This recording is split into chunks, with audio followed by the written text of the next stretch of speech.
একটা চিকেনের রেসিপি এতটা রিচ আর এতটা এলিগ্যান্ট হতে পারে না খেলে বিশ্বাসই হবে না। আজ বানাচ্ছি চিকেন মহারানী। প্রথমেই চিকেনের মধ্যে নুন, লঙ্কা গুঁড়ো, গোলমরিচ গুঁড়ো, আদা রসুনের পেস্ট, দই আর সামান্য লেবুর রস দিয়ে 20 মিনিট ম্যারিনেট করে রাখবো।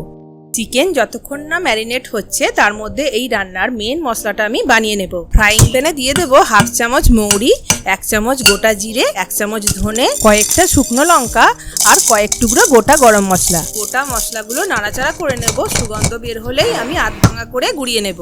এবার চিকেনের মধ্যে ক্রিমি টেক্সচার আনার জন্য মিক্সিং জারে 8 থেকে 10 কোয়া রসুন, একটু পেঁয়াজ আমি টুকরো করে দিয়ে দিচ্ছি কয়েকটা কাজু ও আমন্ড বাদাম, 2টো কাঁচা লঙ্কা আর দই। এবার একটা মিহি পেস্ট আমি বানিয়ে নেব।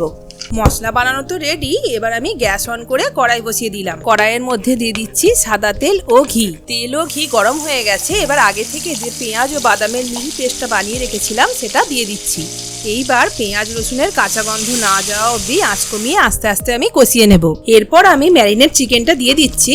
খুব ভালো করে এবার পেঁয়াজ রসুন এবং বাদামের সঙ্গে কষিয়ে কিছুক্ষণ রান্না হতে দিচ্ছি। চিকেনের এরকম কালার চলে এলে এবার আমি ভাজা মশলাটা দিয়ে দেব। খুব ভালো করে নাড়াচাড়া করে নেব। রান্না প্রায় শেষের দিকে। এবার উপর থেকে ফ্রেশ ক্রিম আর কসুরি মেথি, কয়েক টুকরো গোলাপের পাপড়ি আমি দিয়ে দিচ্ছি।